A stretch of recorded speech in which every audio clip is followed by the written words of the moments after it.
We begin with President Trump's new threats against Iran, hinting at potential U.S. military action there as Tehran cracks down on widespread demonstrations, with the latest clashes turning deadly. Over the last few days, protests have erupted in dozens of cities across Iran, sparked largely by the worsening state of the country's economy. Inflation is soaring, and Iran's currency has fallen to a record low against the U.S. dollar.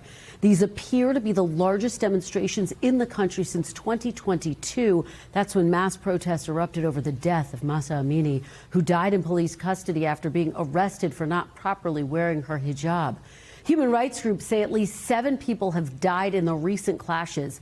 And just this morning, President Trump weighed in on the arrest, writing in a post on social media, quote, "If Iran violently kills peaceful protesters, which is their custom, the United States of America will come to their rescue. We are locked and loaded and ready to go." The president did not elaborate on those threats, but it does come just days after President Trump issued this warning to Iran about its nuclear and ballistic missile programs following a meeting with Israeli Prime Minister Benjamin Netanyahu. And speaking of Iran, I hope they're not trying to build up again, because if they are, we're going to have no choice but very quickly to eradicate that buildup. Iran may be behaving badly. It hasn't been confirmed. But if it's confirmed, look, they know the consequences. Consequences will be very powerful, maybe more powerful than the last time. Iranian officials are hitting back, with a senior advisor to Iran's supreme leader, Ali Khamenei, alleging without any evidence that the U.S. and Israel are stoking the protests, posting on X, quote, "With the statements by Israeli officials and President Trump, what has been going on behind the scenes is now clear. Trump should know that U.S. interference in this internal matter would mean destabilizing the entire region and destroying America's interests." Joining me now, NBC News White House correspondent Monica Alba, and also with us, Iranian journalist, author, and women's rights activist Masih Alinejad. Thank you so much both for being here. Masih, I'm going to talk to you in just a moment. I am going to start with our reporter Monica Alba here, who's in studio with me, to set the table here in terms of the White House reaction. They're obviously paying very close attention to what's happening in Iran. What are your sources telling you, Monica, about that post by the president, that very stern warning? Look, this is a president who decides when he wants to engage on foreign policy, and sometimes, despite maybe some of his own advisors cautioning him, he decides what he wants to put out there, what message he wants to project, and one that I think the administration, the White House, would argue fits into his own approach and strategy here, which they believe is peace through strength, right? They believe in trying to sometimes put out these really heated words, this escalated rhetoric, sometimes using this very intense language to send a message, even if it's a threat that may not necessarily have an action that is followed through on. Though the White House, again, to be clear, has not clarified exactly what the president meant when he said that the U.S. is essentially, quote, locked and loaded and ready to go, and could perhaps intervene in Iran, which would be extremely significant to intervene in their own domestic and economic unrest right now. And Monica, you have that fiery statement by the Iranian official. Is the administration concerned about an escalation in this moment? And remember that we have seen this back and forth, certainly last summer when the U.S. did bomb those nuclear sites in Iran. You did see Iran eventually at some point retaliate on a U.S. base in Qatar. No U.S. service members there were killed, but certainly there was the fear of that and retaliation. And at the time, the president said if there was going to be retribution against U.S. military members, that would then be met with the fiercest of responses. So you can see, obviously, how this can get to a place that is very intense and dangerous and potentially explosive. Yeah. But at the same time, the White House is being, I think, very careful about what they want to say. They are certainly just pointing to the president's own comments. And he has used language like this before when talking about North Korea and other hotspot areas of the world. You know, it's interesting, Monica, because it does come after you had President Trump meeting with Prime Minister Netanyahu, who was basically there warning the president about his concerns that Iran was trying to rebuild not only its ballistic missile program, but its nuclear missile program as well. And I think that context is essential here. This is a moment where the president seemingly is trying to project this message of what the U.S. can do, its capabilities, not just when it comes to, again, this warning about the protests, but about potentially rebuilding rebuilding those nuclear weapons capabilities. And also that ballistic missile program, according to Israeli officials, that seems to be a more immediate concern, and one that Prime Minister Netanyahu conveyed in person to the president at Mar-a-Lago. And the president had very harsh words for Iran, too, saying that if they do build that up, if they continue with this nuclear development, that there will be a very forceful response, potentially. All right, Monica Alba covering all the different angles of this developing story. Monica, thank you so much. Great to see you. Really appreciate it. Masih, let me turn to you now. Happy New Year to you. First of all, thank you so much for joining us. I know that this is a somber time for you because you are paying such close attention to what is happening on the ground in Iran. What can you tell us about what you're seeing and what you're hearing and what the root of these protests really is, Masih?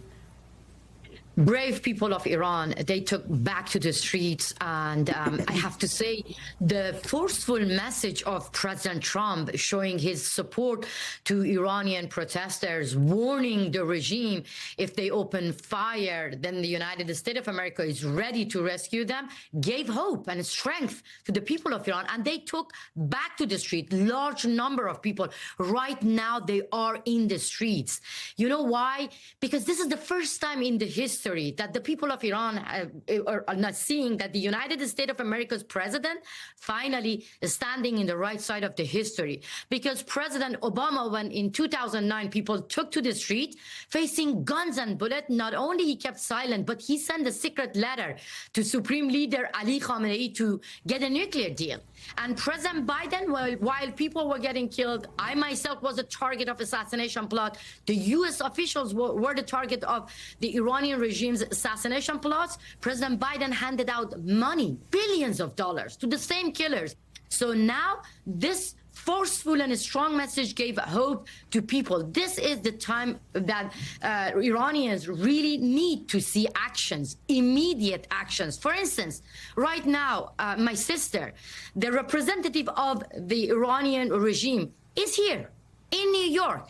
Or the tweet that actually you showed from Ali Larijani, the senior national security advisor of Ali Khamenei, threatening the U.S. interest, the U.S. soldiers, saying that he's angry with President Trump's support of Iranian people, and he's threatening the U.S. interest. How ironic. His daughter lives in America. The children of many Iranian officials right now living in America, they don't deserve to have luxury lives in America while their parents are killing. Shayan, only 28-year-old, now got killed right now in Iran. 7 people got killed. So they don't have, they should not be here in New York. The representative of this regime killing innocent people, why they have to have the privilege of diplomacy while they don't understand the language of diplomacy. So that's why I think this should be the immediate action that the White House can consider. We are very thankful for the strong message, but we want to see action. Otherwise, innocent people will get killed more and more. And Masih, we should note your bravery in testifying against the people who plotted to kill you. They are now behind bars in jail because of your bravery, because of your ability to stand up to them. You are asking the administration to take action right now. Can you be specific? What exactly do you want the administration to do? You know, if I say that, many people will see this like as a radical action.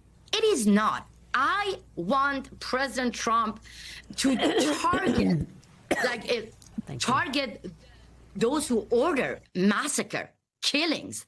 You know, when Qasem Soleimani was removed by President Trump, I remember many analysts in the West actually called him national hero. But guess what? Right now, people are burning his statue in the street. So if we don't take out the lives of dictators and terrorists, they will take out the lives of innocent people. My sister, my heart is broken. You think that when I say that, my family are safe in Iran? They are not. But Iranian people, they sending me message, and they say that we're not going back home because if we go back home, if we don't win this battle, the Supreme Leader Ali Khamenei will take revenge. He will hang us. he will kill us. So they know the risk. And I believe that President Trump can specifically, as I said, send a message by asking Elon Musk to provide more Starlinks for people, because this is the regime that they shut down the internet in bloody November. In 3 days, they killed 1,500 innocent people. You mentioned about women life freedom uprising. When Mahsa Amini got killed for the crime of just showing a bit of her hair. Yeah. When people took to the street, they killed more than 700 innocent protesters. Now they opened fire again. And I believe that if they don't see strong action, they will kill more people. So an Iran without Islamic Republic not only benefit the region, but also will guarantee global security. That's why people of Iran are risking their lives. They're not only protecting themselves. They believe that this regime is like a cancer, and it will infect the rest of the world. Masih, we only have a few seconds left, but tell me what your message is to the protesters, so many who look up to you and who are inspired by you and everything that you have stood for. I have no message for them, because they are my heroes, because we got inspired by them. They are the leaders who are leading this uprising within the country, and they have a message, and they want us to send their message to President Trump. Stand with them, take action, and help them to get rid of the Islamic Republic. All right, Masih Alinejad, we always appreciate hearing from you, your powerful voice and perspective. Thank you so much for being here. I hope I invite you to my beautiful Iran very soon. Thank you, my sister. We look forward to that. Thank you for being here. Thank you. So appreciate it.